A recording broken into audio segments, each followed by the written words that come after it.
to ask questions.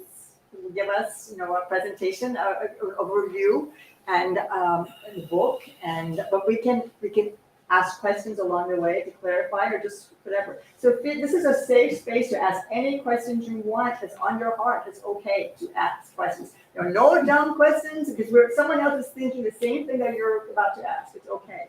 And we're here to learn, but more than learn here, it's to be touched here.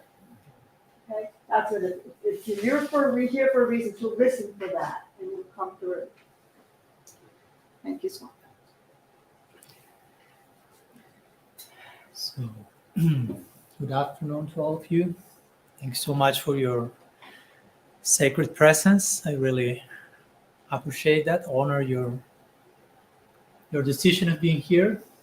It's a way of you showing your trust in me somehow. You are taking the risk of hearing what I have to share with you. So that's a big commitment for me.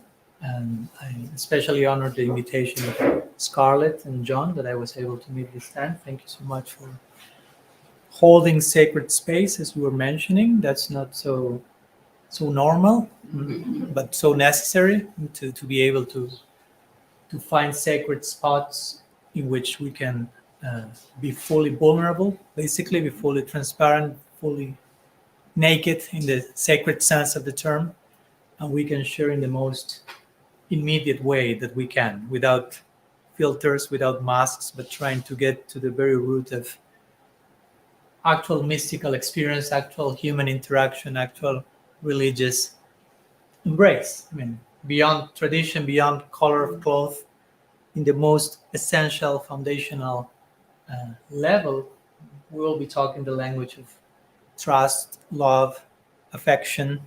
Maybe in orange robe, white robe. I mean, that's, for me, is a secondary detail, to be honest. So, and I had the chance of being here with Scarlett and some of our friends 2 years ago. So that was a very rewarding experience for me. I always loved meeting with people from different traditions and interfaith dialogue. And a few months ago, I had the fortune of visiting someone that I really appreciate, which was Richard Rohr, Franciscan monk. So I was very thrilled to visit him in New Mexico. And anyhow, today I was writing to another Christian friends of mine because I'm doing a podcast and also inviting them to my show, apart from people from my own tradition. So anyhow, today I would like to share with you a few thoughts in connection to to the series of meetings that Scarlett is officially inaugurating today. So I'm doubly honored not only to be here, but to be somehow, by God's arrangement, part of the kickstart of the whole project. So I hope to be probably honoring all that she has in mind, in heart, for as a prospect of this series of meetings. And I'm sorry not to be living here to be part of each one of those meetings. I travel quite a lot, so I'm here for just 6 days. But I'm thrilled to be part of episode number 1. And hopefully I can contribute with something in the ongoing conversation, because basically to talk about this topic is an ongoing conversation that extends into eternity. And that will be one of the main topics today. We can never say enough about the absolute, about the eternal, about the divine. We can never reach a conclusive point where I already said it all, I already understood it all, I already captured it all. That's the exact opposite of how we want to relate with the sacred. Not in terms of capturing, understanding fully, and controlling, basically, but we want to be carried and controlled by the wave of divine love, basically. So today I would like to share a few thoughts in connection to a book that I recently published. This one here, called Radical Personalism, which basically has to do with personalism. Has to do, we are persons, we are individuals, and we want to relate with the divine as persons, as individuals. God is a person, we are a person, and we're invited to establish a loving connection of divine love, very unique, very specific in each case. And we are expected to reflect our personhood, not only in our relationship with God, but in how we relate with ourselves, with each other, with the world, how we treat every one of these facets of creation, hopefully also in a personal way, in a very specific, detailed way. And the word radical, don't be scared, because I know that the word radical sometimes is invoked for something extreme, but radical means basically comes from the Latin radix, which means to the very root. So something to its core, to the very core, that's radical. So you can have radical grace, no? Amazing grace, radical amazement, radical affection, and we want all those radicals. So radical personalism has to do with, okay, we are individuals, we are a person, but how much more of a person we can be? What's the limit of being a person? What's the highest reach of being an individual, of God being an individual, and of these two individuals relating with each other through love? What's the highest reach of that? So the book is kind of an exploration into the limits of that. Of course, there are no limits to that. So it's just a humble attempt to touch some points in an infinite line, so to say. So the title of today's lecture, or the main topics I would like to talk, and I will mention a few explanations on that, are non-dual thinking, and a term that I like to use is this theological cross-pollination. So if it's too complex, I will try to flesh it out in more simple ways. But I'll try to talk about these two things as being in the very core of what we sometimes know as interfaith dialogue, interreligious dialogue, and how we need to speak on the foundation of non-dual thinking and theological cross-pollination. So I will be sharing a few sections from my book, very brief, and also, as Scarlett mentioned, if you have any questions, you can raise your hand. You are totally invited to do so. Totally welcome. I'm just here seated in this big fancy seat, but I'm not the only one. I love the seat. I'm not sorry if I gave that impression. I'm just saying that I'm kind of the main character today, but actually I'm not the main character. This is a teamwork. So we are all having a back and forth and in conversation. And even if you're only listening, for me, that's also a very crucial contribution. If someone is listening from the right place, that's speaking in itself. Even if your mouth is not moving, if you are listening and your heart is moving, that's enough movement, more than enough. So I'll take, your part is minimum 50%. I'll try to do my 50%, but I'll depend on your presence and sincerity. Not to put too much responsibility on you, it's a teamwork. So let me begin sharing a short quote from my book, where I speak a little bit about the importance of appreciating other traditions despite one's own. Of course, you have to learn to appreciate your own tradition as well to begin with, just in case, but others' traditions as well. So a brief quote from the book says like this: either we see the divine image in all created things and all mystical traditions, or we don't see it at all. As it is said, God's address is everywhere. It is not limited to the address book of our own tradition.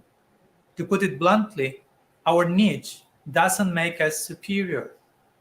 The sweet absolute honors each unique journey and mystical tradition, since he is not threatened by differences. It is we who feel so. Just a little kickstart from the book in terms of the importance of honoring diversity, honoring variety, understanding that we share a common underlying foundation, so to say. So as they say, I think in English you have this saying like, variety is the spice of life, or something like this. Of course, if you put too much spice, you cannot eat the food. No? But if there is no spice at all, it's tasteless. So, we have to know how we deal with this masala. You have the word masala in our tradition. Okay, in India, this mixture of spices. Too much masala is like you go to the hospital, but just enough masala. So we want unity, but we want diversity also. Diversity allows us to be unique individuals, unique expressions of ourselves, unique religious expression, but also it's very healthy to have this unity, this underlying foundation when we see all these mystical traditions are united and converging in this common ground of divine love, divine connection with the sacred. So, as I mentioned in my book, God's address is everywhere, not only limited to my tradition, but God's presence, God's address is in every atom, literally speaking. If you play out the implications of God, He's present everyone. He's all-pervading. So if God is everywhere, how much we should honor that presence, basically. So, yeah, He's not threatened by differences. We are mostly the ones who are a little bit scared of dealing with what's unknown to us. But that's part of the invitation of the spiritual journey, to mature into coexisting with diversity, and learning to be nourished by that as well. I hope to be here is also to be fully nourished by each of you. Don't come here only thinking, we will be nourished by the Swami. I want to take my part as well, at the end of the meeting, and be nourished by the presence of you all. So, of course, in the beginning of any spiritual journey, and I've seen this in my own case and in many other practitioners, in the kindergarten chapter of our spiritual practice, we may be a little bit more, we have a license to be more sectarian, so to say. Like when a baby thinking, okay, my dad is the best dad in the world. Okay, he can think that, but if eventually he meets other children with other dads, you cannot impose on them, my dad is the best dad in all the world, because it's okay that you feel that. That's great. That's the idea. But don't try to convince me that your dad is the best and that mine is at least second in the silver medal. No, not gold medal. That's only for my dad. Sometimes we project that type of super daddy projection. My God, my religion, my conception of the divine is the only foremost, unique. And I believe that's the very best for you. I will celebrate that with you, as long as we don't try to jump onto one another and convince or convert, but actually trying to be open, that the absolute is absolute. In our tradition, He's presented as a multifaceted jewel with unlimited faces, and each one will shine in its own unique way.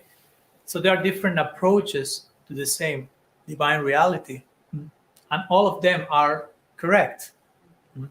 Instead of thinking only mine is correct. This is a famous Sufi poem. You may know about that one, about the 6 blind men and the elephant. So in brief, I tell you, for those who don't know, it's an elephant. There are 6 blind men. So each of them will go to a different part of the elephant. One will take the tail, being blind. So they will conclude, this is a rope. Another will take the leg of the elephant and say, this is a pillar. And so on and so forth. They will take different, the ear. Oh, this is it. And each one will be completely convinced this is it. And all of them are wrong. Amazing. So similarly, you can project that to the realm of theology. Okay, this facet of God, this is the only one. And the more you emphasize that, the more you are wrong. So it's not that facet is not valid, but the more you make of that something exclusive instead of inclusive, the more it starts to speak less and less of the actual nature of the divine, which is universal. The very word Catholic, for example, means universal, technically speaking, and so on and so forth. So I'm all for what's called sometimes perennialism. So perennialism basically means you may belong to a particular tradition, but you have enough respect and maturity to acknowledge the validity, the presence, existence, the contribution of so many other traditions. Again, in the beginning, we may be first grounded in our own tradition, because if in our kindergarten chapter we try to embrace too much diversity, it may be too much. We may not be able to deal with too much diversity. So we first need to be grounded in our own tradition, and on that foundation, we can engage in conversation to the point even of being nourished by other traditions. The potential is there, the prospect is there. But with this, again, I'm not proposing you to a newcomer who is practicing any tradition after a week, introduce him fully into the realm of multi-tradition and appreciate all of them in the same way. That may be, it's like Sometimes it's say like if you give a set of absolutes to a newcomer, it's like giving a gun to a 5-year-old boy. No, like if you give too much to someone who doesn't have the capacity to process all that, that may end up being even dangerous in terms of misrepresenting the tradition in a very fanatical way, fundamentalism, and so on and so forth. And we know the worst things in the history of humanity have been done in the name of God. There's no need to go into the details of that, and that's a result of giving a set of absolutes to someone who doesn't have the capacity to properly digest and ruminate on those, and end up becoming a public threat in the name of God. No. So in our particular tradition, which is called Gaudiya Vaishnavism, is one specific monotheistic devotional expression of Hinduism, if you want to put it like that. We have this very universal term that is called Sanatan Dharma. I won't torture you too much with Sanskrit terms. You already have too much with my name. Just a few more only. The Sanatan Dharma is a very beautiful term that you will find all along India, across India, which is basically means Sanatan Dharma. Sanatan means eternal, and Dharma means that which sustains something. For example, a certain irreducible quality in an object that without it, the object is no longer the object. For example, the dharma of fire is to burn. You cannot separate burning propensity from fire. If I tell you I have a fire that doesn't burn, you say that's not fire. That's something else, but not fire. You cannot separate fire from burning capacity. You follow my point? So dharma means that intrinsic quality of an object that makes an object, or not only an object. We have our dharma, which is again the dharma, or the intrinsic nature of the soul, is to relate with God in service eternally. Sanatan Dharma. Sanatan means eternal. So the eternal function of each of us is to render this loving service and connection to the divine. It's like irreducible. You cannot take that away. If you take that away, we are no longer who we are.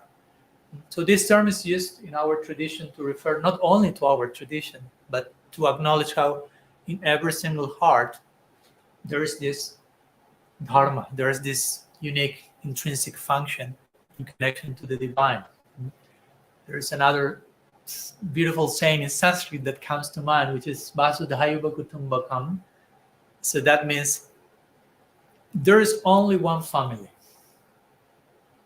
If we think in terms of different families, we start to be sectarian and divisive. There's only one family, one universal family. All of us are children of God, to put it in other words. We share a common universal Father. Now, whether we call it with one name, whether we call it with another name, again, some people call it with one name, and each of us, I imagine, you have your official name, I can see it, Annie, and so on. But I'm sure your daughter, your husband, your grandchild will call it with another name. But still, you are the same person. And each name will reflect a certain type of relationship.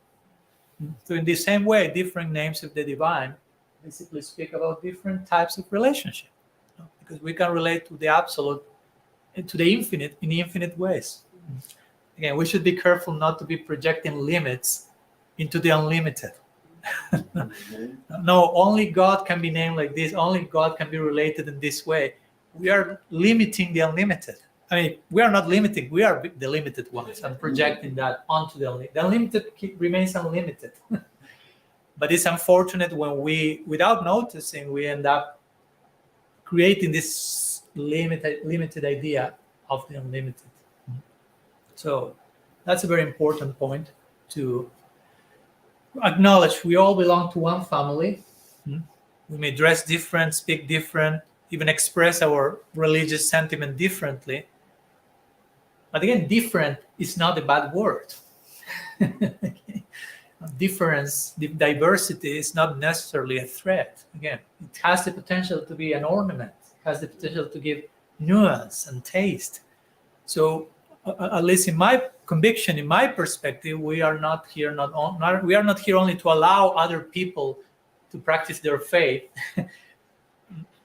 but also to learn from them, to nourish from them. Not only, it's okay that there is religious diversity, but it's even more okay if I can develop the capacity to incorporate many of their inspirations into my own journey. There's possible for me. It's possible. It's not that I'm betraying my own journey if I don't know meet a mystical Christian or a Jew or whomever, and I'm learning this from them. I'll take that. No, that's cultural appropriation. No, that's that's a very natural inspiration. Like, for example, when I heard that the Native Americans, they don't have, at least certain tribes, I don't know if all of them, they don't have a word for, in their native language, they don't have a word for arts. Why? Because for them, everything is art. So they don't want to limit everything, the idea of art, to one word. So I was like, wow, I liked it. I will take it. No? And I don't think I'm betraying my own past, by being inspired by that. Sorry. One of the things that Western culture confuses us, well, to me anyway, is when we use the word karma, it's almost like karma is being delivered to you. Word karma? Karma. And are you saying that as an individual, as a person, personality, as a person, that you can affect your own karma? That is karma is something that evolves in you, Mm-hmm. or is it given to you or do you form your own karma? We use that as almost like you got what you deserved in our culture. We say, we got his karma, not knowing really what we mean when we say it. So I'm just wondering whether when we use the word karma, it's what exactly is that? As opposed to we learned the wrong karma. Yes. Yeah, right. You came 2 years ago, Craig, right? Yeah, I remember. Thanks for coming again. Thank you. You survived my first lecture. Yeah, I'm back. Here to bear witness. So your question, to be honest, I will reply to that, but to properly honor your question, that deserves like a 3-day seminar or something. And with this, I'm praising your question because it's a very no. Don't say I'm sorry. I'm praising your question because it requires so much of fleshing out. It's a very deep concept, karma, because it's a word that sometimes we can translate quickly as something, but like any word, you cannot translate any word quickly as anything. Every word has so many layers and implications. And Sanskrit terms are very packed with meaning and layers of purpose. So the word, but I will say something, of course, the word karma, which is not the same word as dharma. I mean, I mentioned dharma a few minutes ago. Remember when I mentioned this intrinsic quality? That's dharma. It's not karma. No, it's dharma. It's no problem. It's D-H, dharma. And karma is with K. See, I don't have here to write them. No, Rasta can write them, no problem. Here we have our assistant here. So we can write the two words, dharma and karma. Yeah, because it's with the H in Sanskrit, it's a dharma. So it sounds like karma. There's dharma, and that's karma. Yeah. But for some reason, the question came. So that's totally welcome. So karma mostly, again, it has many meanings. I will go to the main idea. Karma means activity or action, and implies the idea or the notion that whatever action we perform will bring forth a particular reaction.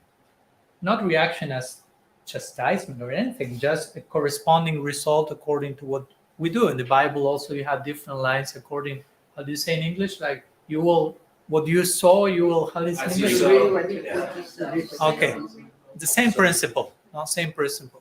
Like there is a natural result to how you act. If you act lovingly, you will receive that type of fruit, so to say. If you act in another way, you will receive the other thing. Not as a cruel chastisement, but because for us, karma is not like a law which has chastisement as its spirit, but it's educational. No? So sometimes we may have to chastise someone, but that can be an expression of love also. It's not that every chastisement is like totally wrong. So karma means, again, action and reaction, And whenever we receive not a very nice reaction, well, probably it's because we were not so nice ourselves when we act. But that suffering that may come, again, it's not God chastising us in a cruel way, but just being educated so we can become properly responsible. It has more to do about responsibility, developing a sense of responsibility, a word that I like to divide as responsibility. No, that's basically responsibility, your ability to respond to different situations in life and become proficient in how to properly respond to each life situation. So thanks for the question. So in relation to what I was mentioning, I would like, if you give me 1 second, I would like to share another quote from one of my teachers called Bhaktivinoda Thakur, in connection to the importance of not only acknowledging that there are other traditions and they are valid, but also about the importance of appreciating how each person in their own faith express their love, their devotion, and be wondered by that and be like nourished by that. So Bhaktivinoda Thakur, he says like this: if one goes to someone else's place of worship, one should think, these people are worshiping my Lord, but in a different way. Because of my different training, I cannot quite comprehend this system of worship. However, through this experience, I can deepen my appreciation even for my own system of worship. The Lord is only one, not two. I offer respect to the form I see here and pray to the Lord in this new form that He increases my love for the Lord in His accustomed form. Those who do not follow this procedure, but instead criticize other systems of worship and show hatred, violence, and envy, he will use some strong words, are worthless and foolish. The more they indulge in useless quarreling, the more they betray the very goal of their religion. So, again, we see he's someone from my tradition, but we start to realize how much I should speak in terms of my tradition. Because I see most of you are reading and you're like, yeah, amen. So how much you feel that could have been spoken by a pastor in your church or someone else in other traditions. So that's my point. There's a point where we can hear this type of people, and you may not know from which tradition they are coming because they are sharing from such a substantial place. So the above is kind of the non-dual foundation that I'm referring to in today's lecture. No, every mystical tradition shares this non-dual foundation. God is one, not two. The same absolute expresses himself or herself. We can talk even in terms of divine feminine. Why not? So reality for us is non-dual by nature. It's not that there's one God here, another God there, but actually there's one Supreme Lord, and everything is connected to that common source. Nothing is isolated from the divine. So every single even atom and object has its intrinsic connection with the common source. And that's a very incredible, we could just stop the lecture here and just start to meditate about that. Even modern science have proved that everything is completely interconnected. Quantum physics showed that very clearly. So it's not that religious people are saying that stuff only. Even in the realms of secular science, they will conclude everything is interconnected. So that's mind-blowing. Scarlett wants to say something. So one, it just popped into my head was that since every atom, everything like that. So if we had this dharma, this, so does everything have a dharma, or is it only for humans? Okay, great question. That's a great question because, till now we are talking about human beings among human beings. I will share, of course, a perspective from my tradition, which is, in our tradition, the spirit, the soul, consciousness is not only limited to human body, but is present in other forms, animal forms, plant life, even mineral life. So consciousness is pervading everything. So in that sense, we will extend this idea of dharma as not only something intrinsic and limited to humanity. That said, it's emphasized that in human life, consciousness flourishes, so to say, to the point of becoming aware of itself. In other words, of course, here will come another idea, which may be more specific of my tradition, which is the idea of reincarnation of different lifetimes. So the point is that we will see that in plant life or in animal life, there is life. We call it plant life. So there is life, there is consciousness. But the consciousness of an animal, you won't see generally an animal having an existential crisis. No? You won't find your cat like asking like, to be or not to be. With all respect and affection for your cat, of course. No, please don't feel offended toward I don't want to offend anyone's pet here. So, but the consciousness in those species, my point is, are not rising to the level of self-inquiry. An animal basically acts merely by instinct. It's not aware of its own existence generally. It's not that. There's consciousness there, but according now, again, I'm sure in my tradition's perspective, in human life is when consciousness has the capacity to ask things like, who am I? What's the purpose of life? Is there God? And look for God.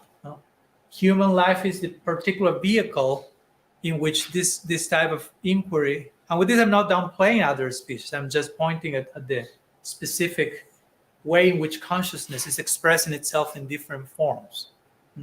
Because we worship all forms of life. It's not that, okay, so therefore only humans matter, so we can mistreat all the other kingdoms and it doesn't care. No, we are not saying that. I mean, if you know our vows and practices, and we are pretty much like respectful towards other forms of life.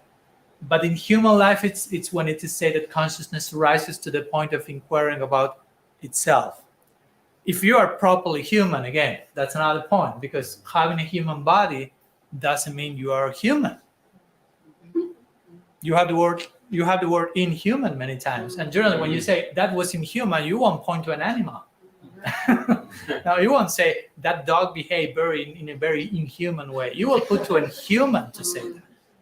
So the point is how much human we are. Having the vehicle doesn't mean you are taking proper advantage of the vehicle. So being human, when I say be more human, actually what you understand, be more sensitive, compassionate, loving in this connection.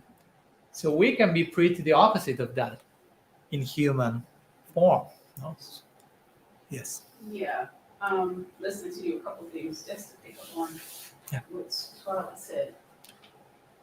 There's a piece by Carl Sagan called The Blue Dot, and how the earth is just a speck, if that, in the universe. Mm-hmm. So how does this apply to a more universal? When people talk about the divine, they're usually talking about, like you said, humans, they're talking about on earth, but they're not necessarily looking at the whole creation, for lack of another term. Mm-hmm. So how does this fit with that? Because you're talking about consciousness, right? And are we separating people on earth from the rest of the universe, from the rest of the existence? Hopefully not. No, hopefully I didn't convey that idea because No, you didn't. No, I just want to make sure, because I don't want to misrepresent our own stance toward you. But no, in our particular tradition, for us, the idea is like the cosmovision is like all in life is sacred. Like I quote in my book, what's her name? I forgot the name of the author. Sorry, 1 second. Her name is Simone Weil? Oh, Simone Weil. Simone, no, Wendell Berry in this case. Oh, Wendell Berry. Yeah, I quote her also in another part of the book. So Wendell Berry says, there are only sacred things or desecrated things, but there are no profane things. There are only sacred things or sacred things that are desecrated, but still they are sacred. So everything is sacred for us, and that's not limited to one form of life, to this particular universe, but to everything, because whatever exists again, is tied to the divine as its source. So in that sense, everything is interconnected in a very sacred way. We have this term in Sanskrit. One more, I promise I won't invoke many more, and you can write it just in case, which is sambandha. Sambandha, which is Sanskrit is very, very nice term. So sambandha, let's see if Namras is writing it correctly. Let's see. Sambandha. Very good.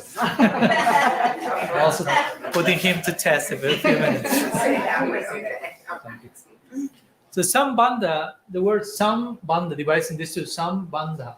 So sam means everything. Everything. And bandha means like tied or connected. So sambandha refers to that type of vision, knowledge that teaches us how everything is connected. There's nothing that is separate from everything else from a common source. In that sense, everything is sacred. We have a great potential to desecrate things, to not see the sacred, but our own lack of vision. But it doesn't mean things stop to be sacred. We are just missing out the sacredness of everything. So the whole spiritual practice for us, sorry, Craig, 1 second. Yep. The whole spiritual practice for us is about developing the eye, developing the vision, awakening to the fact that all sacredness is already there. No? We were just missing the party, so to say. No? It's not that I have to impose some artificial notion on reality, no? But I have to tune in for what's already going on. No? And for that, of course, that may take, in our terms, lifetimes. Maybe your terms, decades or a whole life to really awaken to a divine vision, to a divine appreciation, to see it. Because we can say everything is sacred. Another thing is to really see that and to act upon that vision. So that's for us a very charming prospect, to say the least, no? to achieve that way of relating to everything and perceiving the presence of a divine. In our tradition, we say even God is present in every atom. So every atom is an embassy of the divine. Imagine. Of course, we may not see it like that yet. We still see a table, a cushion, wall, gong. We don't see God's presence oozing from each atom. But the more you awaken to your ultimate reality, the more that reality will become apparent. And probably you may act in ways that may be seen by normal society as a little dysfunctional. What's going on with that guy? Well, he's seeing God in every atom, so what to do? You can imagine what must that mean, no? To really walk and God is in every atom, breathing, presence there. Sorry, Craig, you had I a just point. was wondering, in your tradition, would you see evil as desecrated good? Mm-hmm. Mm. Is it in your vocabulary, in your tradition, evil? Or would you describe desecrating good as evil? I see. In our particular vocabulary, the word evil is not as present as it is in the Christian vocabulary. It's not that it's totally absent either, but I will say that we mostly establish the roots of all evil, even if you will, to a concept that we call avidya. No need to write that one, torture, no one go in that, the etymology and all that. But for us, avidya means lack of education or lack of proper vision. So because of lack of vision, we do all the evil that we see in the world. No? Because of lack of education about what reality is about, who we are, and how to conduct ourselves. So we will use mostly this term of avidya, which is sometimes translated like ignorance. Vidya means knowledge, and in Sanskrit, when you put an a before, avidya means the opposite of that. So avidya means the opposite of knowledge, which will be not so much ignorance, but lack of knowledge, lack of proper awareness and education. And that brings forth all what we call problems in this world. Oh, we have this problem, that problem, and we will say, no, all those are not problems. No, like, I don't know, if you say violence and wars and crisis of all sorts, I will say that those are not problems. Those are symptoms of the real problem, of the root problem, which is we have forgotten who we are. We have forgotten which is our connection with God, and therefore we behave in such a disastrous way. But when we become aware of who we are and so on, automatically all those things disappear because you are watering the root of the tree, so to say. No? So my point is, even if we are ignorant and we are behaving in a very, so to say, unenlightened way, it's still the sacredness of everything remains there. Still the sacredness of every pore of creation remains as it is sacred. It's just us who are missing the party, who are missing the sacredness of everything by behaving in such a desecrating way, so to say. Yeah. So in relation to what I quoted a few minutes ago, in relation to the importance of being nourished by other traditions, like what Bhaktivinoda Thakur said, if you go to a mosque, if you go to a temple, to a church. I remember when I visited, on my way to India, I visited with a friend Turkey, and we were just one day in Turkey, and we said, let's visit some mosques here. Of course, I was not aware that it was not the ideal thing to go with these clothes in Turkey and all that. I was very naive, just first time. I went just with all my robes, and a few people was looking at me a little bit not aligned with what we are talking today. Let's put it like that. My life was at risk, but it's okay. I went to the mosque. I went to the mosque, and it was beautiful. It had no problem, just a few glances, but it's okay. And for me, it was beautiful. And I recall this quote, like, wow, now they're worshiping my Krishna, so to say. Krishna is the name of God. We refer to him, which means the all attractive. So it was like, oh, they're worshiping my Krishna in this unique way. But I was detecting they're worshiping Krishna also. They call it Allah, but it's the same person. And I was inspired. We were inspired. Wow, the beautiful way they are prostrating and offering certain prayers. It was really like lots of fervor was there. So I was inspired to somehow increase the passion in my own prayer by witnessing that. So my point is, if other traditions, if I can rediscover my own tradition by the help of other traditions, how much those are other traditions.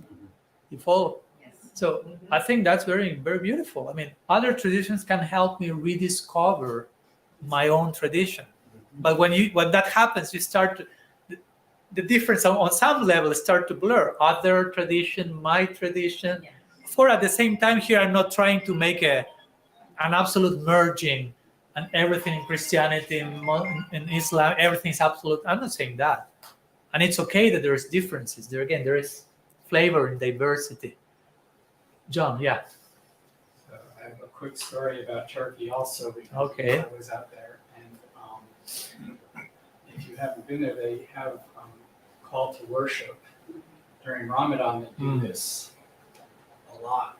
And I don't know the rules on it, but they have loudspeakers on all the mosques that broadcast. Their goal is to broadcast throughout the entire world, I believe. But when you're in a city and during Ramadan, they start at 4 a.m. with these very loud speakers with the call to worship, which might be irritating if you're sleeping in a hotel right next to the mosque. So when we were out there, the group I was with, at first was a little irritated by this call to worship, but then we started talking about it. We were a Christian group, and we said, well, they're calling us to worship, so I think they might be upset to know that when they were doing call to worship, we were worshiping our version of God. Well, you were sleeping. But not once they started. Yeah. But There was no chance. It was exactly what you just said. That we said, well, despite whether they might not like us worshiping our God because they told us to, it was a whole different perspective on it. Instead of being bothered by the call to worship, saying, oh yeah, we're being reminded that we should be worshiping our version of God. It's just like you were saying. Yeah, thank you for sharing. And your story took me to my own version of the story, which is in our place in India, in Vrindavan. When you were saying 4 a.m. loudspeakers, I went like to Vrindavan in India, because it's there. If you go, that's a very holy city for us in India. and 4 a.m. generally start the first article of the first worship ceremony there, and loudspeakers will be there in all cities. So there's no way of remaining asleep while that, and that's the idea. The idea is, okay, let's wake up early in the morning before the sun rises and welcome everything worshiping. No? And again, it may be irritating on a first impression, but eventually you, as you mentioned very nicely, you got this insight like, wow, now this is a very nice reminder. There's this a very nice invitation. Okay, let's engage in worship, each one in our own way, but let's be reminded that, for us in particular, that sacred moment spot in the day, like before the sun comes, for us that's one of the main spots in the day for prayer and meditation, because it's like the moment before the world awakens, so to say. There's a quietness and a depth to it. So, but yeah, it can be a little bit irritating when loudspeakers are there at 4 a.m. and you are not accustomed to wake up at that time. But I appreciate that you were able to go to pierce that layer and realize, thank you for the reminder. So in this way, we can learn so many things. I remember when I first heard about Lectio Divina. For me, that was like, wow, that's great.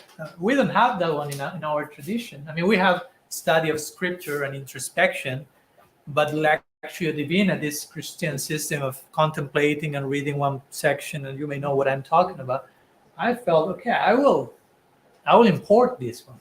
I will make that part of my own daily practice. And again, I'm not going against the substance of my tradition by approaching my sacred scripture from that spirit through that particular like structure, so to say. I remember someone like Father Thomas Keating with centering prayer. Maybe some of you may have heard about that. That's a very beautiful practice also.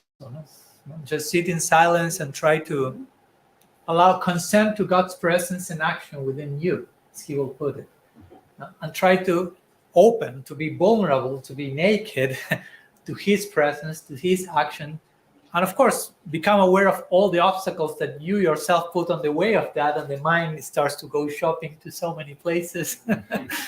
So that's a little bit of humiliating, so to say, but that's part of the awareness process that one needs to go to transcend the false ego and so on and so forth.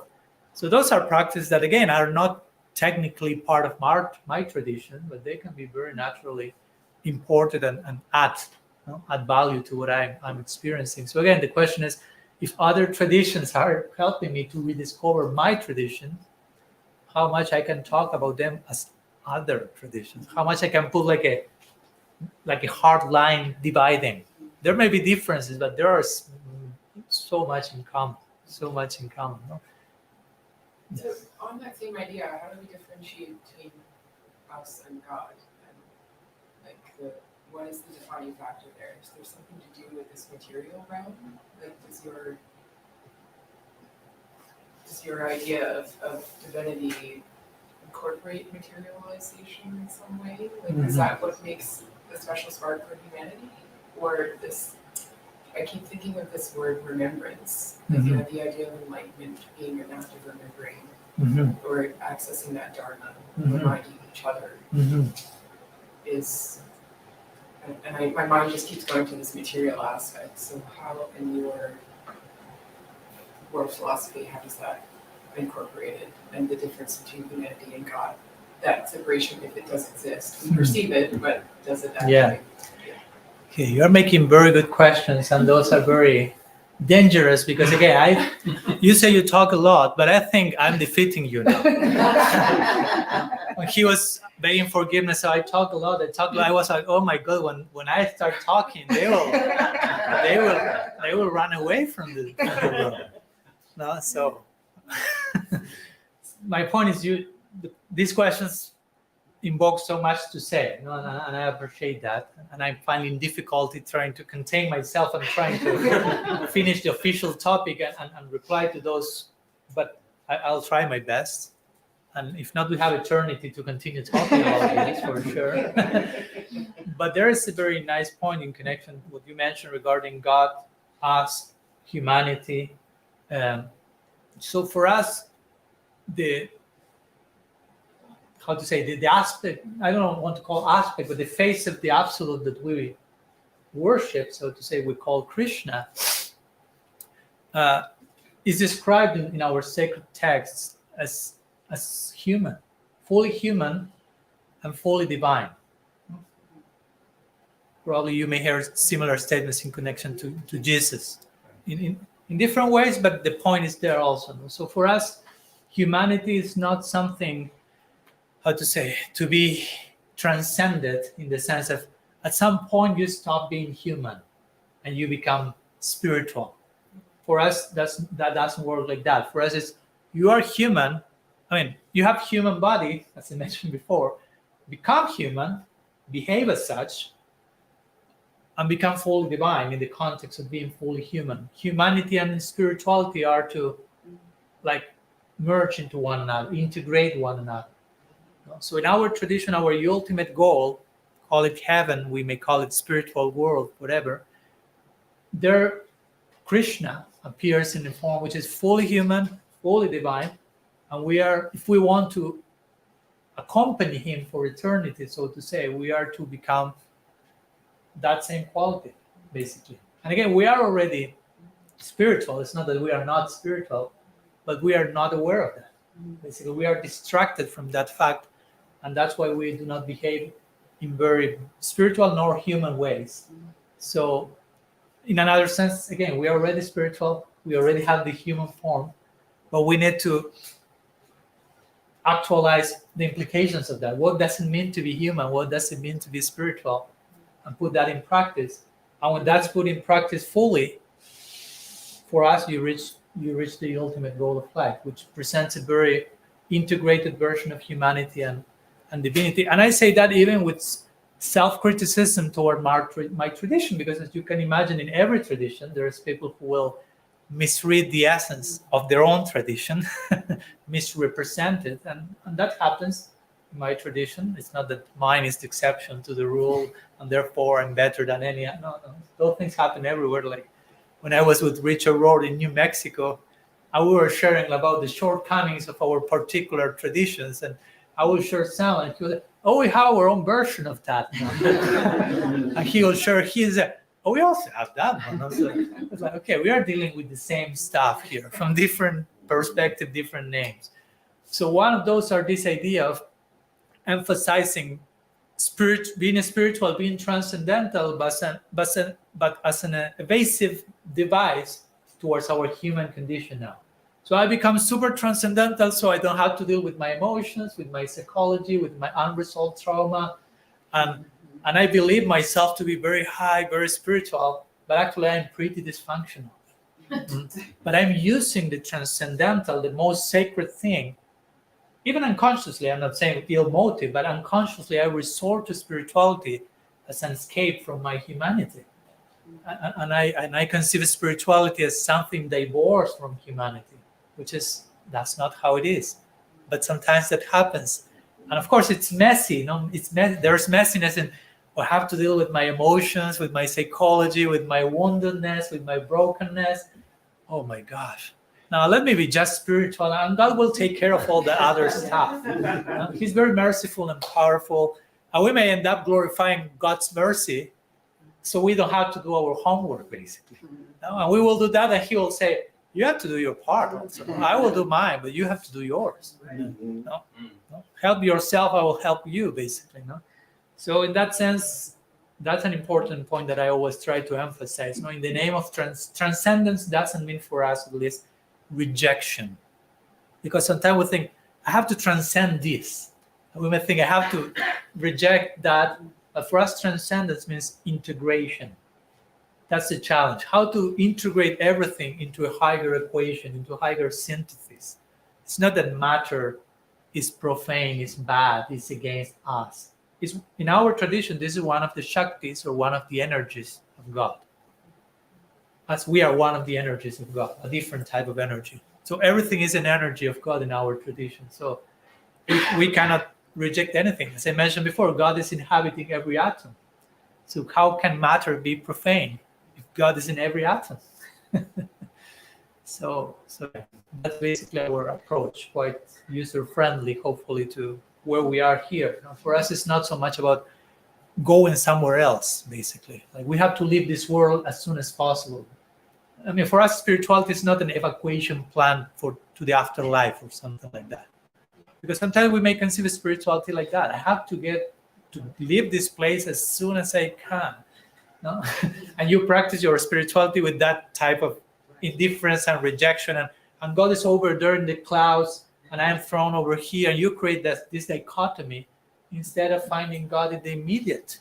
No? Because He's transcendent, but He's immanent as well. So anyhow, as you can see, I can get lost and found in all these topics, but thank you so much. Yeah. You kind of opened the door, so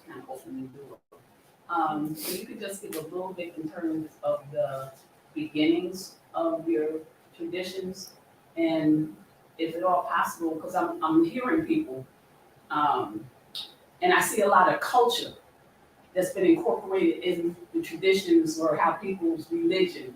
A lot of it has to do with culture. That's what I'm hearing, and also a lot has to do with, I guess we live in a capitalist situation, right? And so that tends to have a bearing on how people see the world, right? So, and the other part is with regard to the influence, because I'm sure there was, I'm not sure, well, kind of know, that, other cultures coming into India and what impact they may have had in terms of your traditions. Mm-hmm. So you have a little history, the history of how it came about in terms of your traditions, and the role that culture plays in terms of how people see the world, particularly with regard to your tradition. And if there's been any outside influence on your traditions from other cultures. Yeah. Thanks for the question. Beautiful. Another seminar, we need separate seminar. But it's great. We are creating lots of reasons for meeting with one another for the next 3 decades, basically. So that's perfect. Beautiful. Thank you. Can I ask someone a little bit of water? Thank you. So of course, culture is there. Cultural influences are present in every tradition. I wouldn't say that there is a tradition that is totally like unaffected by the environment and so on. And it's important, I will say, to be able to establish some differentiation between what is cultural influences and eternal principles, so to say, because sometimes one can be taken as the other, and you can absolutize something relative, and that takes you to relativize something absolute, and it ends up being a problem. That happened in all traditions. Like, for example, I'm wearing this particular cloth in my tradition, but there was one point in our tradition that this particular color, let's say more specifically, was not used. That was kind of established by one of our teachers. So that has some historical beginning. But I've seen people like absolutizing this to the point of, and I've gone through that, thank you. Mm-hmm. I remember once being in India with this color, and someone came and took to say, do you need some more like powder to dye your clothes to their actual legal, real saffron? They're the bona fide shade of saffron. And I was like, it's a color. No? It's saffron. It's not that by having 2 shades more dark of this, I'm closer to God. No. So that's my point. Yeah, it was established at some point in history. I'm using that. At some point in history, it may be replaced. It comes and goes. It's okay. I'm using it myself, but I'm not taking that too seriously. You follow my point? It's not that. I mean, if I have to wear a cloth of another color, it's not that the world is ending for me or anything like that. But at the same time, there are other principles which are eternal. Principles like, again, God, who we are in connection to Him, and our loving connection to Him. For us, those things never change. No, for us, it's not like that's a cultural thing. God is a cultural, creation. At one point, it was not there. Of course, there's people who will present that idea, and each one will have their own way of explaining and presenting that. Of course, in our tradition, that's not the fact. We do not think that God became a byproduct of cultural unfolding, so to say. Before that, he didn't exist, but eventually he started to exist. I mean, God doesn't start to exist. Now, if he starts to exist, that's not God by definition. So we try to separate this idea, Sanatana Dharma. Sanatana Dharma is the eternal function of the soul. That's not a cultural thing. That's an intrinsic reality of every living being. So in that sense, we will say that our tradition, in our particular perspective, is eternal. Although it may manifest in certain way in time, in human timeline, these principles of divinity, of God, they exist eternally. How they manifest on earth, in which moment, in which time, that's a separate thing. But it's not that they start to exist at that point, that they didn't accept. I don't know, if you're Christians, it doesn't mean that 2,000 years ago, Christ didn't exist, and God didn't exist, and it started after a certain period of time. Before that what? No? It exists eternally by definition. So yeah, the eternal reality will become manifest on earth in our tradition in the form of different enlightened teachers or prophets, or in our tradition we also have the principle of avatar, which means divine descent. In our tradition we can conceive the possibility of God himself coming into the world personally in different ways. And of course, in Christianity, Jesus will be seen as a face of God. If you are a Trinitarian Christian, Christ will be one of the three faces of God. And he's entering to the flesh in this world, and so on and so forth. So it's a way of avatar, if you will, of divine descent. So that takes, but again, God comes to the world, and he may come, I don't know, in a particular time, circumstance, culture, society, and he will speak in the language of the times as well. Why is that he? I can say she, I have no problem. No. It's just, as I clarified before, remember that I say I can speak of God as male or female.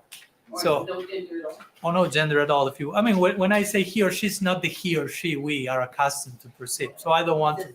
Yeah. And specifically in our tradition, I mentioned Krishna before, but our worshipable deity is not only Krishna, but it's Radha Krishna. And Radha is like the female divine, so to say. So we have the female divine and the male side of the absolute. But again, male and female, not as we just think about that. So I know it can be tricky when I resort to our words and I say he, why not she? I can say she, but if I say she, someone might say, why not he? So thank you for the question, but it allows me to clarify that I may use one word or another interchangeably, but it's not. I didn't think you were using it separately. I knew enough about Mhm. traditions that Mhm. it was just switching words. But in other cultures and when they say he, they mean he. Mhm. I get the point. They Yeah. will meet. Yeah. Thanks for point. Allow me to further clarify that idea. So I was making that point that when God comes to the world, he also adjusts to the particular situation he's coming into, so the particular times of the world. Jesus came to give an example, and he addresses the society in a particular language with a particular psychology. I'm sure if he will come now, so to say, the language will be different. No? So my point is that the eternal absolute truth enters into the world, but will also adjust to the relativity of that particular circumstance without compromising the essential principles of that truth. No? And that's, I think, the challenge for all of us, because we want to pursue a spiritual path, but we're also living in a particular society, country, time, zeitgeist, and affected by that, like it or not. So, of course, the daily challenge for all of us is, how do I pursue my ideals without compromising them, but also without becoming socially dysfunctional, that I'm entering into a cave so I don't interact with anyone, so I keep my spiritual principles intact. So I know it's not easy, and it's not just, okay, this is a magical formula for you to deal with that. No, it's a complex situation, and it's day after day and navigating that. So I'm a monk, I'm a Swami, but also I'm trying to be open enough to use a computer and camera and try to put a microphone and accept technology in the context of, okay, this will help me to extend the message to other people. But being very careful not to become overtly attached to that, because that can happen also. So that requires daily vigilance, I will say, no? Daily awareness. And okay, I'm opening to this, but I don't want to use this as an excuse to indulge or overindulge in things that I realize start to distract me, because that can happen. So I know it's not easy. I never use the word easy in the whole lecture, and I will never use it. But also, because when we want things to be easy, things become difficult. You know? Yes. Yeah. So I like to say, as I put in my book, you have two ends of the spectrum. You have easy, and you have, on the other extreme, what do you have? No. Impossible. Thank you so much. Easy and impossible. What's the middle point? Difficult. Difficult is not the extreme. The end of the difficult is the exact middle point. We need things to be difficult. I mean, I'm not saying extremely difficult. That's impossible. That goes to the impossible side. But difficult enough, so we are challenged and we have to change and improve. Because if everything is easy, we are just conformist and mediocre, and everything is boring. And if everything is impossible, we get discouraged because everything is impossible. But if everything is difficult, that's the exact middle point. We need to continue changing and progressing. Alyssa, you are raising your hand, sir. This is kind of related to what you were talking about, using technology, wanting to uphold your spiritual tenets while still not isolating yourself in a cave. You mentioned earlier that the opposite of something sacred would be desecrated, not profane. And that is not maybe like an unawareness or an inability to see. So outside of putting oneself in a cave, meditation and prayer, of course, how can one discern whether they're seeing, whether they have sight? How to discern what we are seeing, basically. Well, of course, in our tradition, we resort a lot to the principle of divine sacred guidance, which is, in other words, we have words like guru, or having teachers, having mentors, having guides, having kindred spirits that will share feedback with us, in the sense of sometimes it's tricky if you only trust your own vision of things. I'm not saying do not trust your own God, or so to say, but it's also tricky in the sense that we can become extremely isolated in our own perspective of things, and that's not healthy at all. So it's important for us to receive peer review, so to say, from other people that we appreciate, that we can feel they have proper vision. To have mentors, I mean, that's, I think, is the principle in every mystical tradition, to have elders that you can really see that they see, that they have a wide range of vision that you are not having yet. They have a depth and a breadth that you would like to pursue. So they become natural inspirations, and they are very generous and very humble and very like an elder, like a very inspiring figure that you can take shelter in. Still, you have your own discernment and your own will. It's not that that's over, but it's informed by the maturity and the experience of these pilgrims on the sacred path. So I will say that is a very important. I mean, we have sacred scripture for sure, Holy Scripture. We receive so much insight and revelation and knowledge from this sacred wisdom, the texts. And for us, we have the teachers, the mentors, the advanced companions on the journey. So all that put together, apart from our own discernment, makes for at least for us, a good recipe. And of course, it doesn't mean that you won't make mistakes. It's not like, Swami, give me the perfect formula, so every time I do something, I will do it perfect. It won't happen like that. Now, we will need to commit a few embarrassing mistakes and learn from those. So for us, that's also very important. Don't try like to to make everything perfect. There is a place and a value in imperfection, in messiness, in mistake. Not that I'm promoting just make mistakes on purpose either. Let's not go to either of the extremes, remember. But let's not be afraid about being wrong or committing some mistakes. It's part of the exploration, I would say. No? But at the same time, let's try to secure some guidance, basically, some reference points of people with more experience that we can be nourished from. And through our own experience, we will learn further and further discernment. Sometimes suffering brings a lot of that.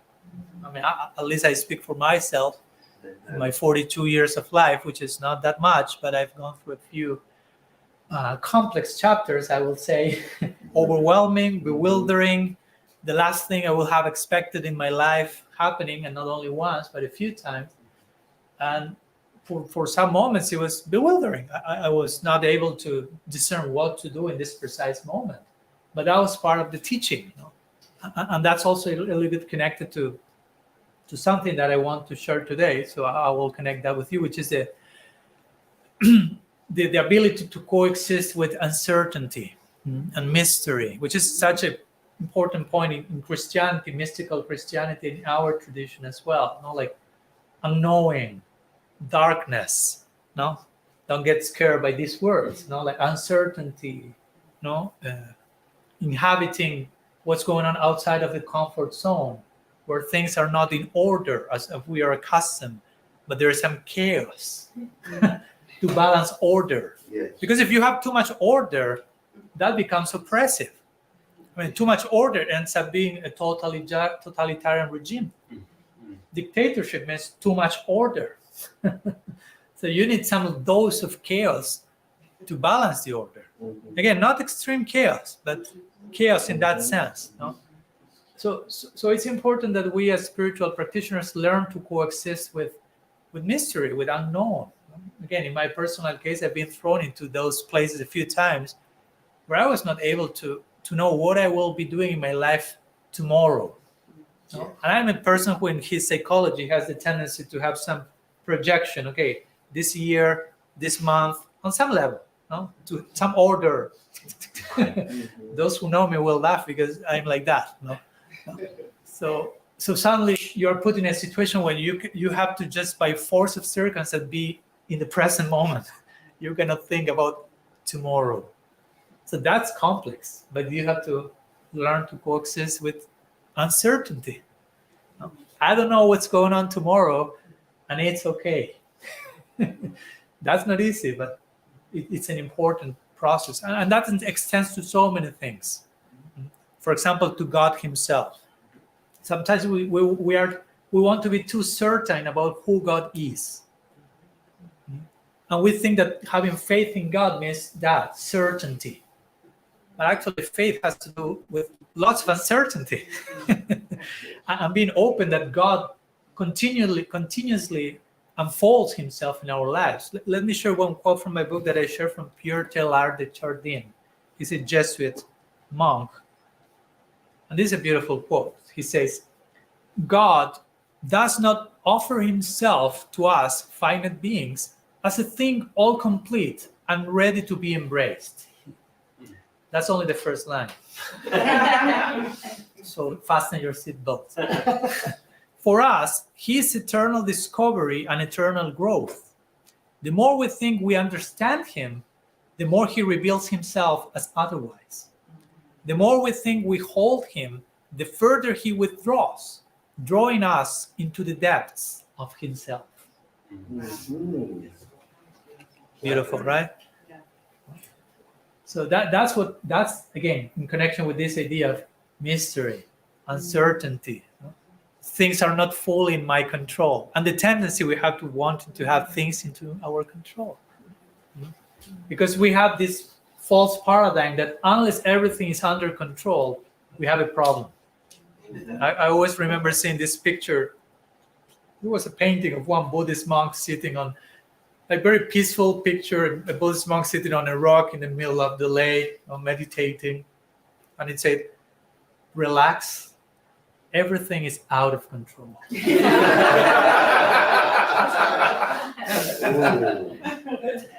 And I chuckled like you did when I read it, no? Because we generally will feel like relax, everything is under control. Right. Only I will relax when everything is under control. But we are not pretty much not relaxed when we try everything to be under control. The last thing we are is relaxed. And that hints to us that's not how it works. Relax doesn't work like that. Probably relax works by letting go and accepting everything is out of control, or out of my control, not out of everyone else's control. There's someone who is the supreme controller. But paradoxically, sometimes we want to control the supreme controller. No? We want the supreme controller to act according to what we think how he should be behaving and how he should appear. Even when we pray to God, we already figure out how he should respond to my prayer. Come on. We are laughing because we should be crying. We know in the depths. No? Sometimes I joke when I share this with some of my brothers and sisters, but sometimes we pray to God and we beg for him, give me mercy, give me mercy, give me mercy. And he will give mercy. But the point is that when we ask for mercy, we already figure out mercy should come in this particular packaging. But we don't have a clue generally what's the mercy we actually need. And God knows. So he will send the mercy we need. So when he sends the mercy we need, we were praying for mercy. He replies, mercy is coming. We don't see that as mercy. We want to run away from that. And we start to pray to God again. God, please give me mercy. Give me mercy to protect me from this. And he will say, but that was my mercy. That was my mercy. And now you are praying to me to get rid of my mercy. You are praying to further mercy to counteract my previous mercy. This is not working, he will say. Like, you have to make sense of prayer, of how prayer works. Again, I'm being a little bit tragicomic, but that's how it works sometimes. No? So all this have to do with this. And you can see, I'm not talking to you because, I know that you have this problem. No, this is all pervading in every practitioner. It's part of our embarrassing but beautiful struggle. It's beautiful. I mean, God is looking up on us with a kind glance and say, okay, you are still a mess, but as they say here, God bless this mess, right? So anyhow, a few words and just before concluding, and of course we continue. If you have questions, we have still time, and we will open for more questions. But for us, it's very important, as if for mystical Christianity, this idea of, in Christianity, they call it docta ignorantia in Latin, which means learned ignorance. No?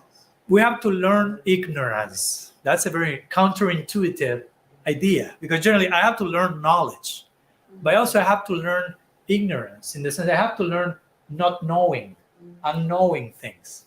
Sometimes in order to know more, you have to unknow. No? We may think, I know God. If you're so sure about that, you have to unknow God.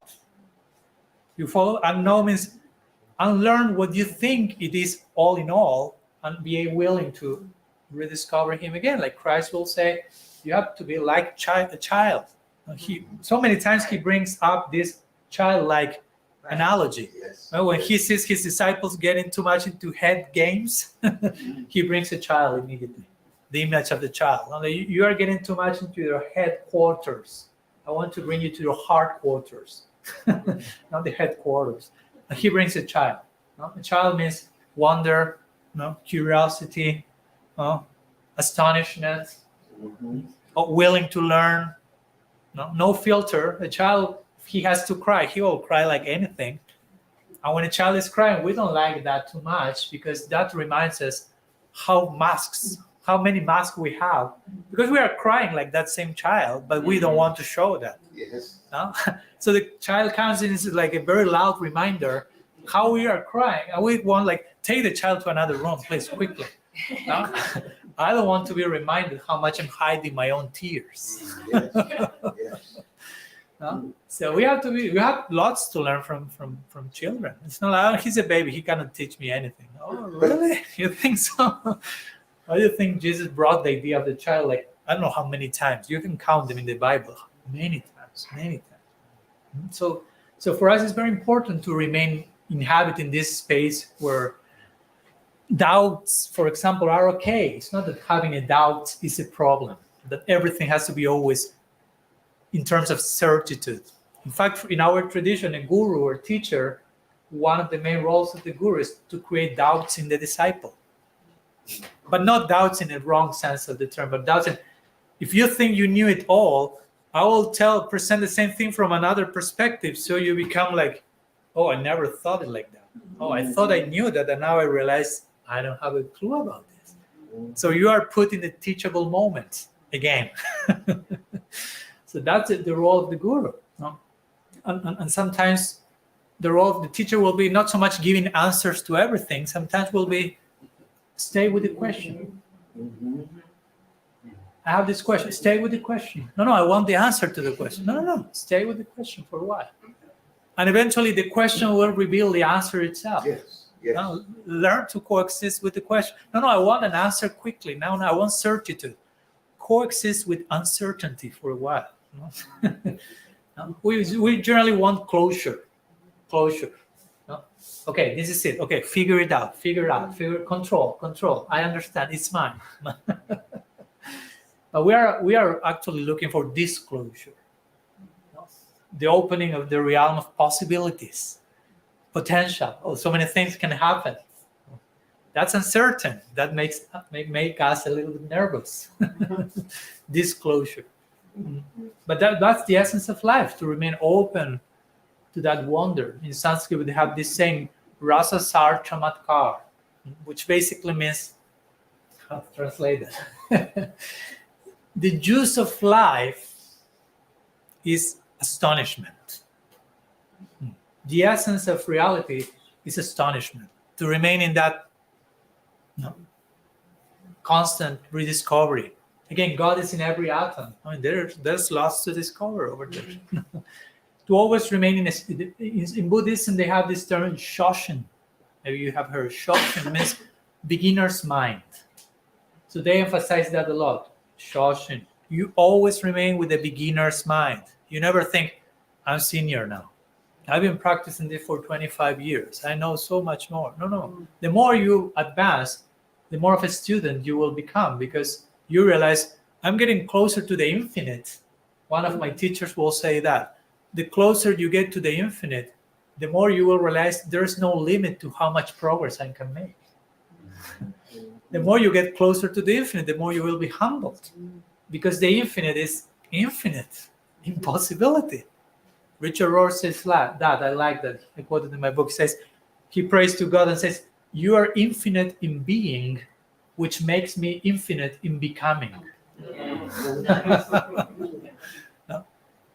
You are gifting me with an infinite realm of possibilities, because you are infinite in being. So I can become infinitely. So that should keep us in a very humble place. Beginner's mind. No?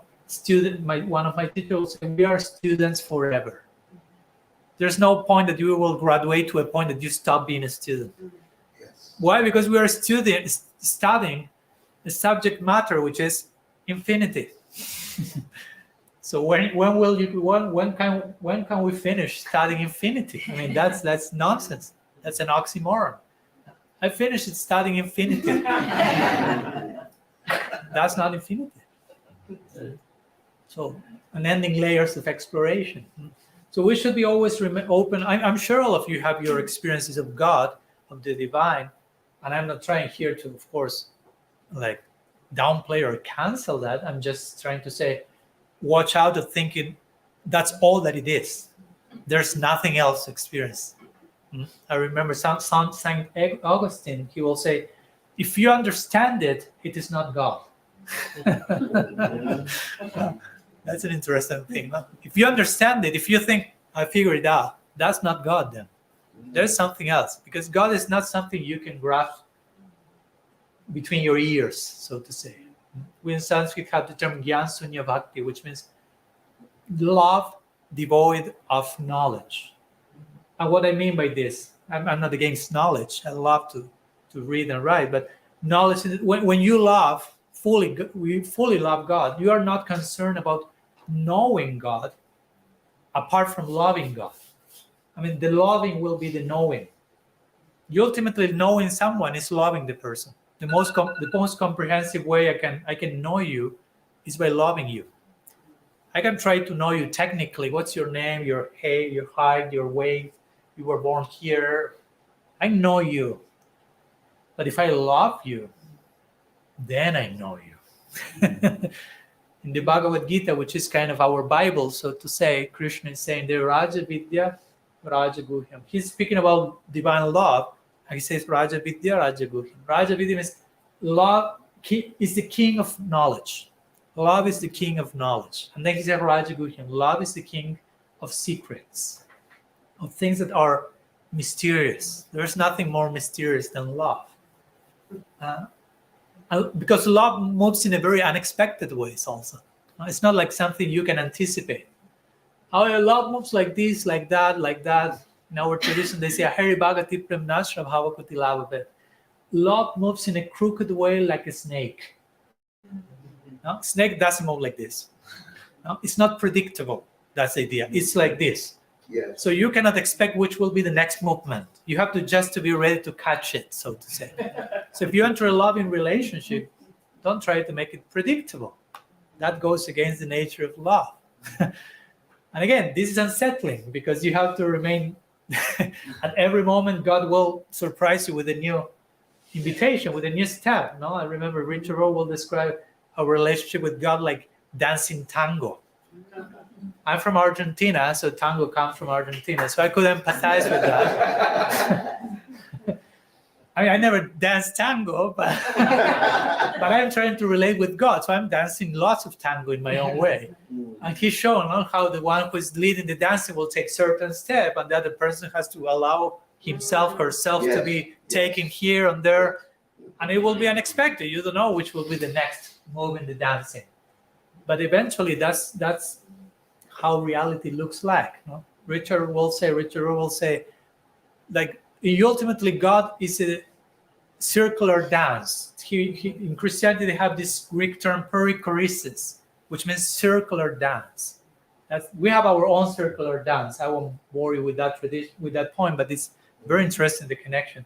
So he will say the dynamics of divinity is like a circular dancing, a constant movement, a constant celebration. Mm-hmm. Because dance ideally is celebration. It's not like, okay, I have to dance. You are so fulfilled that the fulfillment starts to overflow. Mm-hmm. Overflow, and you have to dance. You have to celebrate. No? Sometimes I make this point in our tradition. Sometimes people in this world are running and trying to fulfill their needs, but in the wrong way, trying to exploit others, to take in a selfish way, and running here and moving, but not celebrating, dancing, but just running and trying to be fulfilled. They are not fulfilled. Some other people understood that type of running is not satisfactory, so I'll just sit quietly and meditate, like Buddha or some others. Stop the movement, peace, shanti in Sanskrit. Shanti is shanti. But on top of that, some other people are loving God so passionately and being so fulfilled that there becomes, again, overflow, that they cannot just sit peacefully. They need to wake up and start to dance and celebrate. Mm-hmm. So for us, that's the ultimate nature of reality. It's a dance. No? It's an unpredictable movement. It's a tango. I don't want to sound too biased towards my country saying that. So it's very important to be open to this idea of reality being unpredictable, coexisting with the unknown. In the Bhagavad Gita, I like very much when Krishna starts to describe what the soul is. Do we have 5 minutes more? Yeah, okay. He starts to say what the soul, what we are as consciousness. And he say, I cannot compare the soul with anything, because when you define something, you tend to compare with something else to give a reference. But he starts to say the soul, what the soul is not. So he said the soul cannot be burned, the soul cannot be killed, the soul cannot be dried by the wind. So Krishna starts to speak what the soul is not. And when he reaches the point of saying what the soul is, the only thing he can say, and he repeats that word 3 times, is ascharya. Ascharya in Sanskrit means wonderful.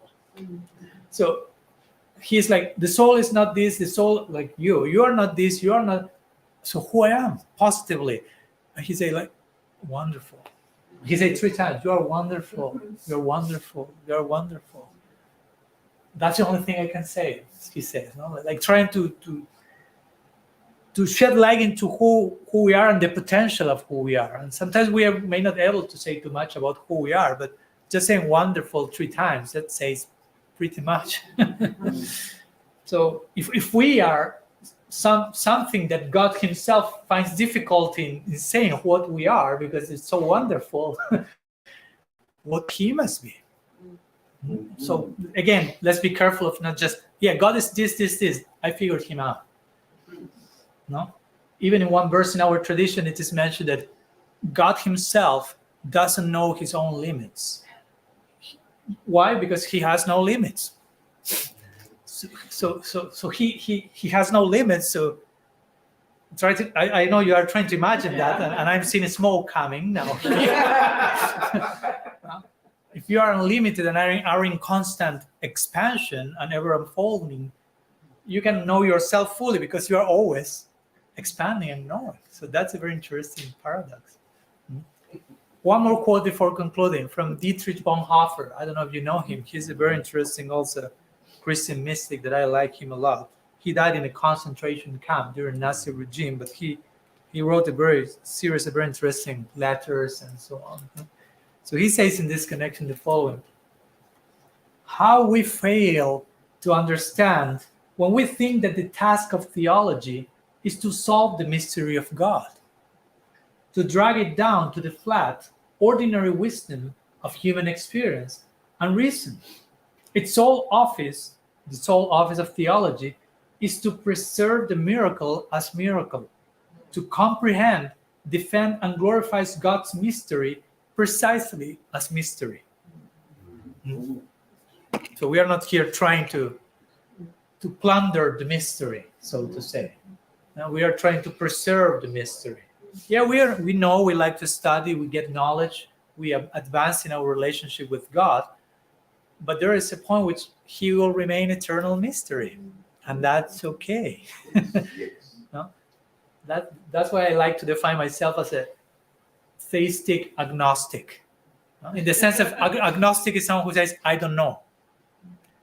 So I'm theistic, but I don't know. It's not that I don't know if I'm theistic. I don't know what God is fully.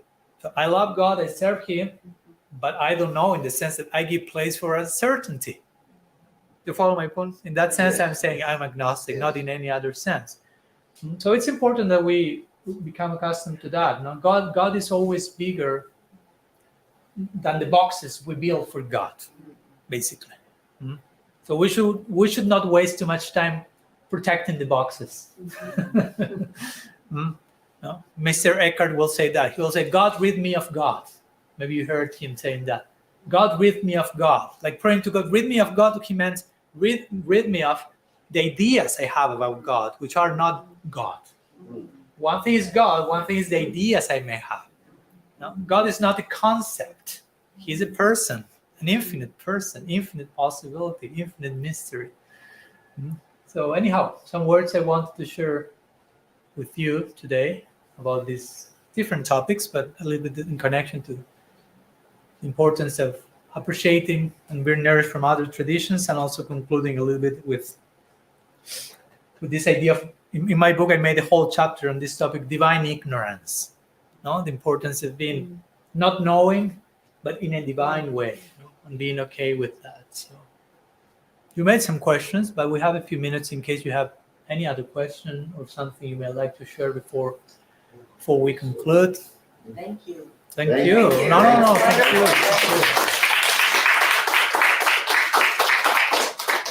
It was 50-50, remember.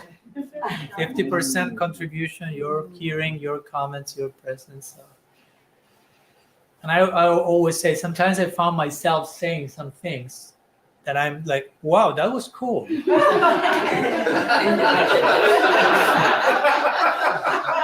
But I immediately realized it was not me. No? I mean, it was not in my plan, in my agenda, in my notes. I will surprise them with such a cool statement. So that's totally humbling. It's like I'm just one more puppet here, no? Like hopefully that's the idea, that's the intention. So we are all trying to be instruments here. So the divine flows through all of us, whether it's in a fancy seat. Every seats are very fancy, actually, not only mine. So, so all of us are making together this experience. So I'm very grateful also for that. Thank So- you. Thank you. So I think there are no further questions. So Yeah, does anybody have any specific questions? We can continue dialogue with the food downstairs. I really want to express deepest gratitude for the words that you said, and I feel that you were an instrument and spoke words of wisdom, and so I really appreciate it. Many times during your talk, you touched my heart, Yes. where it fills you up so much that you expand and expand and expand. You know, the love that just comes through. I can witness that now looking at your face. It is there. Yeah. And it's infinite. I love the mystery. When I hear about the mystery, it just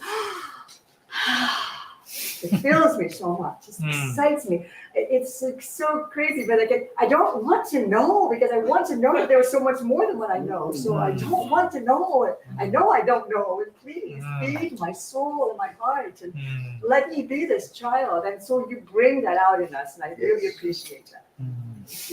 Thank you. Thank you. I mean, you are bringing that in me. I mean, I'm not bringing it.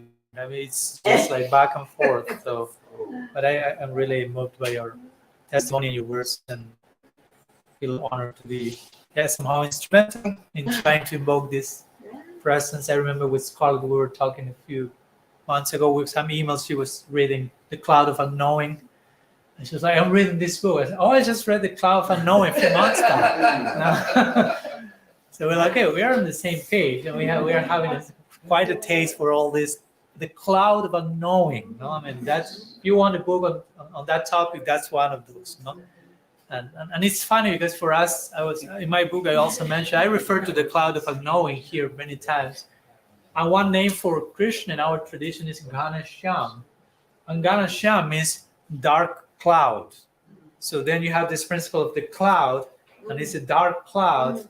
And lots of mystery there as well. No, so anyhow, I can be all night drawing parallels between one tradition, and I'm really humble and surprised, no, because I first of all learned my tradition in detail, although I studied many traditions before joining my tradition, but then I continue learning from other tradition, and there's so many parallels there that it's like overwhelming. No? Well, very beautiful. So how this is approaching. And I feel it's so necessary to emphasize this point of let's be okay with mystery. Let's coexist with uncertainty, because the opposite of that is in big part the source of most of our headaches. You know, our tendency to control, to know, to have everything fitting in place. That's a great myth that we think when everything fits into place, I'll be happy and relaxed, as I mentioned. No, because never everything will fit into place. So to begin with, no. So that's a very realistic approach. No? I remember when I was with Richard Rohr, he told me the opposite of faith, and of course one is already almost to say the word, but I didn't say anything because I knew it was not that word. So he told me the opposite of faith is certainty. And he was like, okay, yeah, because faith has a lot about coexisting with mystery, not about certitude, but everything clear, fixed. That's the opposite of faith. But so many times we make faith a quest for certitude. And we say, I have faith, but actually we have lots of fear of going beyond our certitude zone. And we want everything to fit very clearly, so we don't have to adventure ourselves outside of the comfort zone. But real faith is a journey into that direction. Yes. Jesus going to the desert. And that implies this mystical quest. Face your demons there. Be tempted for a few times, and so on. So anyhow, thank you so much for... Great. So in your tradition, you have kirtan, and you offered maybe, is that still a possibility for you to To do some now? Yeah. Yeah, of course. So I will mention a few words in that connection. Scarlett is inviting us to share with you one aspect of how we perform our worship, which is singing. As you have singing in Christianity in different ways, we also have singing in our tradition in different ways. And in Sanskrit, that's called kirtan. And kirtan basically means like celebration, as they said before, like celebrating existence. So we sing different songs or sometimes different names of God. So we brought some instruments and we will sing a little bit with you now. So we'll invite you to participate as comfortable as you may feel. This is not in any specific way to do so. I'll see where I may have to go to the ground because the harmonium here will be a little complicated. So I have my mom sending greetings online. She's always there, no problem. Hi, Mom. It's always funny because she always comments on she doesn't understand what I'm saying because she doesn't speak English. So I can speak a lot about that. And whatever I post, she's always the first to put, "I love you." And I'm a monk and I'm a son, so I have to clarify quickly. She's my mom, you know, just in case. Just go to her Facebook profile. I'm with her in all the pictures. She's my mom. So she's there showing support. So thanks so much. So we do kirtan. Kirtan means basically we sing names of God. In this case, I will be sharing with you a particular kirtan, which includes 3 names of God, to not make it too difficult for you to follow if you want to follow, which are Hare, Krishna, and Rama, which will be combined in certain ways. You will say Hare Krishna, Krishna Krishna, Hare Hare. He will write it there. Hare Rama, Rama Rama, Hare Hare. So these 3 words, Hare is a name for God, which means the source of all pleasure. We are desperate looking for pleasure in every single corner, but sometimes we miss the very source of actual pleasure. And actual pleasure has to do with inner pleasure, basically, not temporary external one. So Hare is a call to the presence of that principle in God, the source of all pleasure. I mean, in Christianity also, the name of God is very emphasized. How is it in English? Hallowed be thy name. Hallowed be thy name. Hallowed be thy name, yeah. Mm-hmm. So the name of God is very powerful. In our tradition, for us, between God and his name, there is no difference. So when you invoke the name, he becomes present in his name, basically. So Hare is one name of God, representing the source of all pleasure. Then we have Krishna. I think I mentioned it means the all attractive one. So it speaks about charm and attractiveness and beauty, which is basically what captures our heart the most. If you pay attention in this world, when you are witnessing beauty, you are just like, you are gone. You are on a captured. So the source of all beauty that even we discover in this world is God, and that name is Krishna in connection to the beauty principle. And Rama means source of unending joy or happiness. So again, I will say that all this, I don't think any of you are organizing a movement to cancel beauty, happiness, and pleasure. I hope not. So my point is, all of these are universal values. It doesn't have to do only with my tradition. So it's a way of calling God, and the spirit of the invocation is also to try to put ourselves as instruments of his service, of his love. Let me be an instrument of your love. St. Francis will pray. Now let me be an instrument of your peace. Now let me be an instrument of your love. Let me be an instrument again. So we will sing with different instruments. These are classical instruments from India. Of course, the kirtan is not limited to these instruments. Instruments are just, if you will, more cultural detail. We can bring any other instruments. And I will be singing, and how we do generally is I sing one time this mantra completely. This is a mantra, which means a sound of deliverance or redemption song, so to say.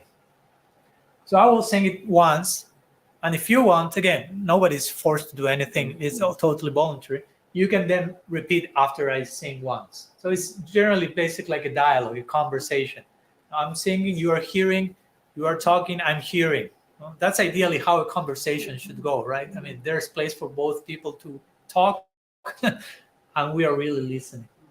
Again, if someone prefers to be in silence, to concentrate in the sound, however you feel more comfortable in your participation, please do as it fits you better too. But the important thing is let's try to open our hearts and mind, even if it may be a different way of worship we quoted today. It's nice. We always can appreciate from that place they're worshiping in this particular way. So anyhow, we'll do it for a few minutes. So let's try to open ourselves to the experience of sacred sound, sacred invocation, and all together again, trying to do some teamwork, basically, in aligning all ourselves, our hearts, as instruments of divine love. Maybe I have a place here. Let's see. So for those connected, we can share with them as well. Let's see. Generally, this goes in the floor. No, people in India do everything seated on the ground. They eat, they play music, they write. So there's one key that doesn't work. No, just the one. Oh, that's not. Technical difficulties? No, it's this one.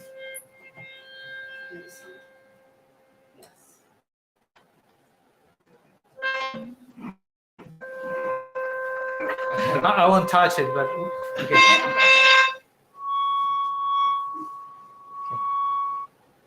Okay. Okay, I'll go here. So this instrument is called harmonium. What Navrasa will playing is mridanga. This is drum, and what David will be playing it's called kartals or some hand cymbals. But the most important instrument comes already from factory, which is your own heart. So that's the most. In Indian music, even they will say in Indian music there are so many instruments and such a detailed musical department. But they will say at the end of the day, the most important instrument is your voice, because it's the most intrinsic. It's already included in the packaging, and how the heart will express it in the most direct way. So let's try to connect with that as well.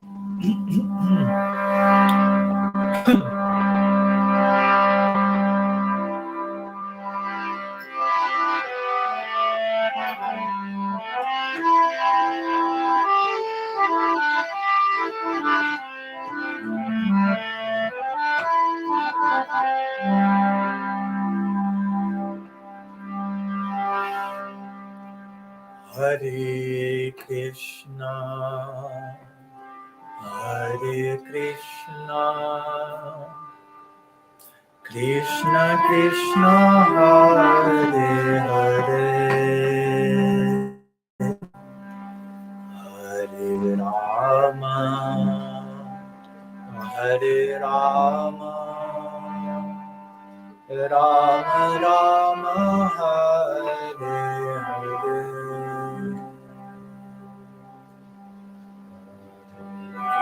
Krishna, Hare Krishna,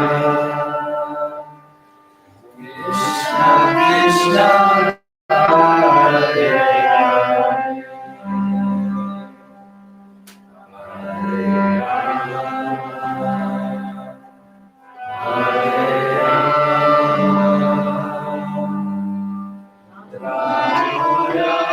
Hare Rama, Hare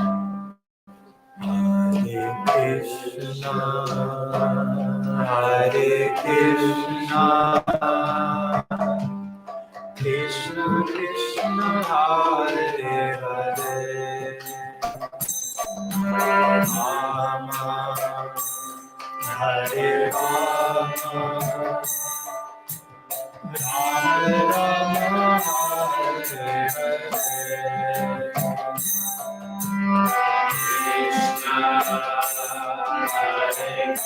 Krishna, Hare Krishna, Krishna Krishna, Hare Hare,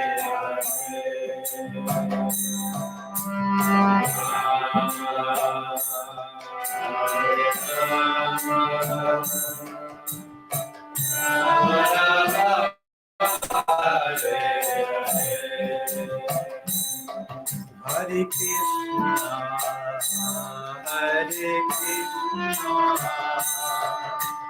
Krishna Krishna Hare Hare Hare Rama Hare Rama Rama Rama Hare Hare Hare Krishna Hare Krishna Krishna Hare Hare Hare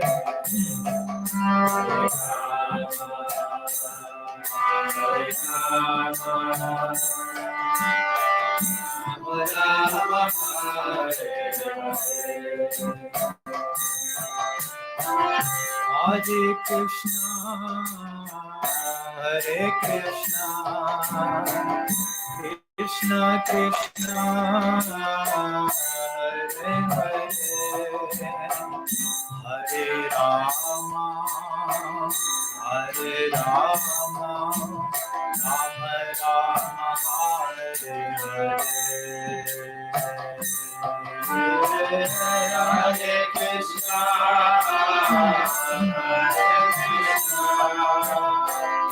Krishna Krishna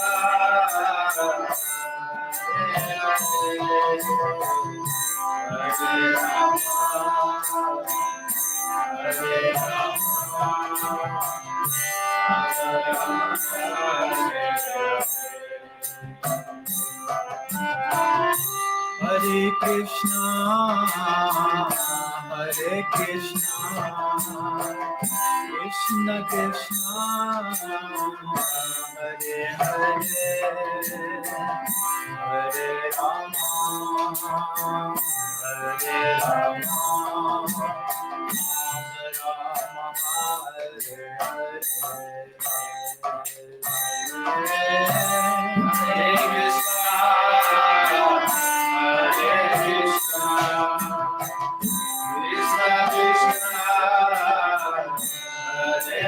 Krishna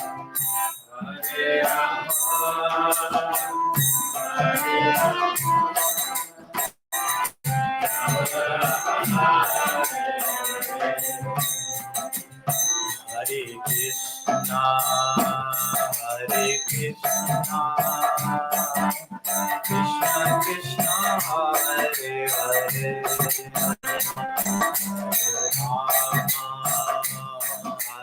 Rama Rama Rama Hare Hare Hare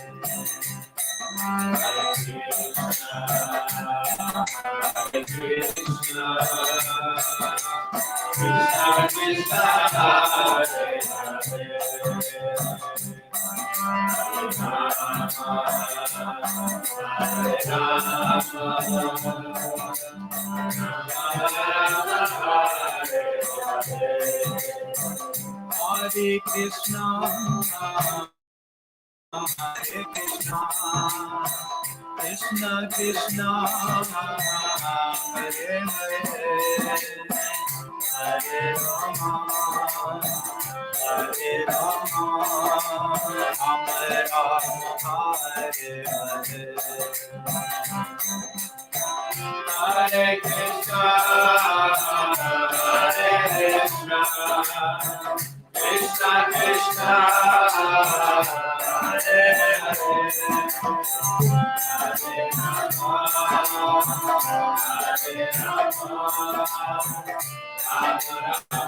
Hare Hare Krishna Krishna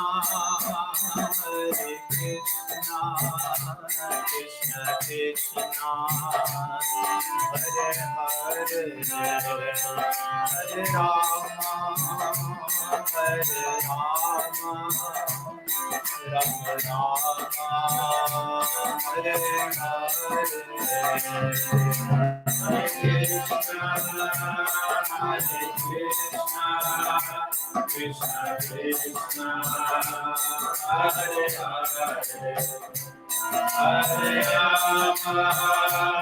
Hare Rama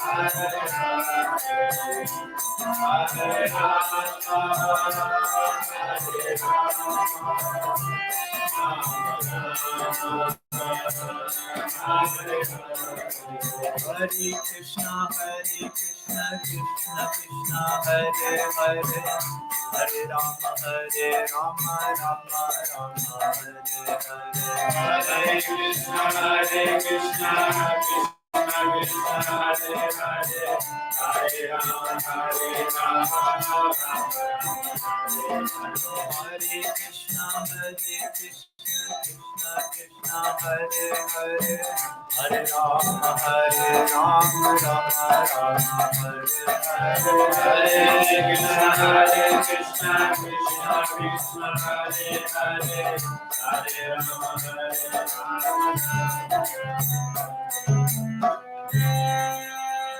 Can sing all together. Hare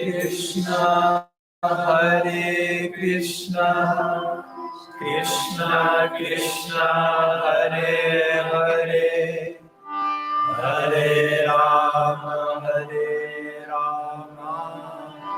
Rama Rama, Hare Hare. One more time.